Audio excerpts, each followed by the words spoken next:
Welcome to League of Lore with Tetsugaya. Today we are going to be going over Aatrox, the Darkened Blade. So sit back, relax, sleep, and enjoy. Whether mistaken for a demon or a god, many tales have been told of the Darkened Blade, but few know his real name or the story of his fall. In ancient times, long before the desert sand swallowed the empire, a mighty champion of Shurima was brought before the sun disk to become the avatar for a now forgotten celestial ideal. Remade as one of the ascended, his wings were the golden light of dawn, and his armor sparkled like a constellation of hope from beyond the great veil. Aatrox was his name. He was a vanguard of every noble conflict. So true and just was his conduct that the other god warriors would always gather at his side, and 10,000 mortals of Shurima marched behind him. When Sitka, the ascended warrior queen, called for his help against the rebellion of Ikathia, Aatrox answered without hesitation. But no one predicted the extent of the horrors that the rebels would unleash. The void quickly overwhelmed the Iskathian master and began the grind of annihilation of all life it encountered. After many years of the battle, Aatrox and his brethren finally halted the void's perverse advance and seared the largest rifts shut. But the surviving ascended. The self-described Sunborn had forever changed by what they had encountered. Though Shurima had triumphed, they all had lost something in their victory, even noble Aatrox. And in times Shurima fell, as all empires must.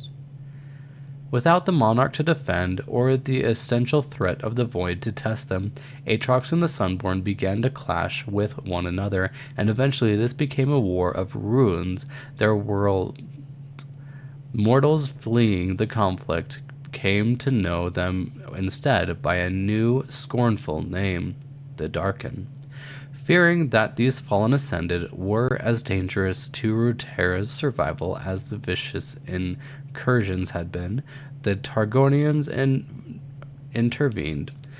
It is said that the aspect of twilight gave the mortals the knowledge to trap the Darken, and the newly reborn aspect of war united many in fighting back against them. Never fearing any foe, Aatrox and his armies were ready, and then he realized only too late that they had been deceived. A force greater than 1,000 dead suns pulled him inside of the sword he had carried into battles countless of times, and forever bound his immortal essence to it. The weapon was a prison, sealing his consciousness in suffocating eternal darkness, robbing him of the ability to die. For centuries he strained against this hellish confinement until some nameless mortal was foolish enough to try and wield the blade once more. Aatrox seized his opportunity, forcing his will and imitation of his original form onto the bearer, though the process quickly drained all life from the new body. In the years that followed, Aatrox groomed many more hosts, men and women, of exceptional vitality or fortitude. Though his grasp of such magics had been limited in life, he learned to take control of the mortal in the span of a single breath, and in battle he discovered he could feast on the victims to build himself even larger and stronger. Aatrox traveled the land, searching desperately, endlessly, for a way return to his previous ascended form, but the riddle of the blade had proven unsolvable, and in time he realized that he would never be free of it. The flesh he stole and crudely shaped began feeling like a mockery of his former glory, a cage only slightly larger than the sword. Despair and loathing grew in his heart. The heavenly powers that Aatrox had once embodied had been wiped from this world and all memory. Raging against this injustice, he arrived at the solution that could only be born of a prisoner's desperation. If he could not destroy the blade or free himself, then he would embrace oblivion instead. Now Aatrox marches towards the merciless goal, bringing war and death whenever he goes. He clings to a blind hope. If he can drive all creation to a final apocalyptic battle where everything else is destroyed, then maybe he and the blade will also cease to exist. The Cage by Odin Austin Schaffer. Darkness. The breath I cannot take plagues me.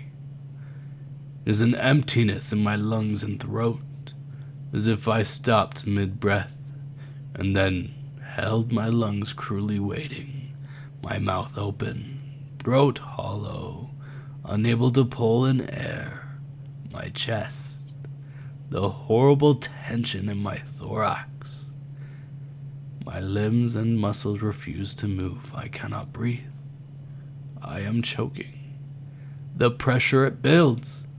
The stillness spreads in my chest and limbs. I want to scream, to tear my face, to wail, but alas, I am trapped. I cannot move. I cannot move. Darkness. I must remember. I must remember the battle. I lost control, it was foolish, the mortals formed in ranks against me. I crashed into them, drank from them.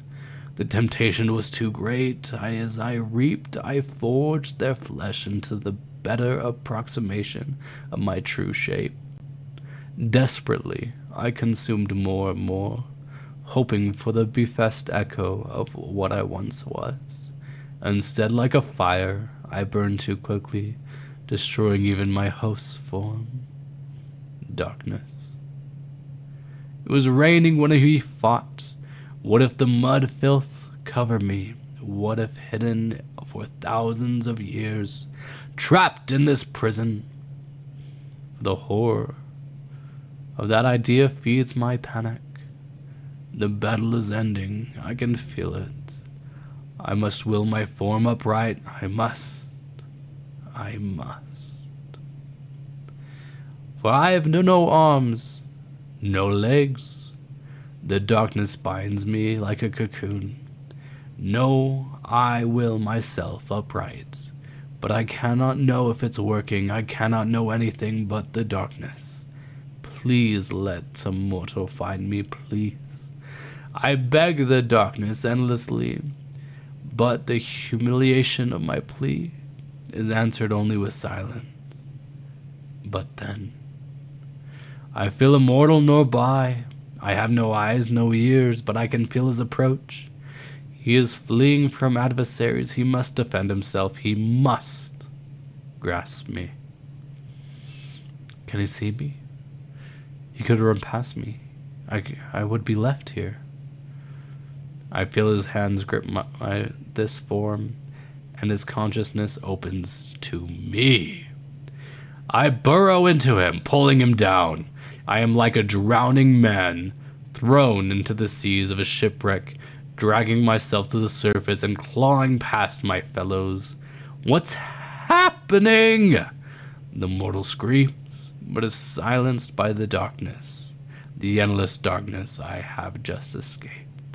I have eyes. I can see the falling rain, the muck, the blood of the slaughtering field. In front of me stands two weary knights with spears. I cut them apart and drink in their forms, recrafting this body to my needs. They are weak. I must move quickly. I must find a better wielder, a better host. Around me are only dead and dying. I hear the souls returning from this world. The fighting has not ended. It's moved inside the city walls. I forced my new shape, limping, crawling, toward the sound of battle, toward a better host. I roar, but not in triumph, never in triumph. I will drink from that city, but I will achieve only a grotesque mockery of a form glory. I was shaped by the stars and the purity of my aspect. I was light and reason given shape. I defended this world from the greatest battles ever known. Now blood and ichor drips from this stolen flesh as it decays. The muscles and bones, they struggle to tear and protest of the abomination I have become. I take a breath. No Aatrox, I say, my voice wet, echoing off the dead surrounding me.